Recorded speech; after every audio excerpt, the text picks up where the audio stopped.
ఎక్కడో పుట్టిన పిల్ల, ఎవరో తల్లిదండ్రులు అంత ప్రేమతో పెంచిన పిల్ల ఇంటి పేరు వదిలేసింది, వంశం వదిలేసింది, తన ఊరు వదిలేసింది, తన వారిని వదిలేసింది, తన తల్లిదండ్రులను వదిలేసింది, బంధువులను వదిలేసింది, స్నేహితులను వదిలేసింది.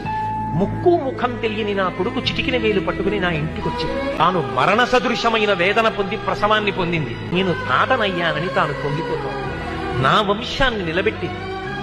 మా మామగారు బాగుండాలని కోరుకుంది, మా అత్తగారు బాగుండాలని కోరుకుంది.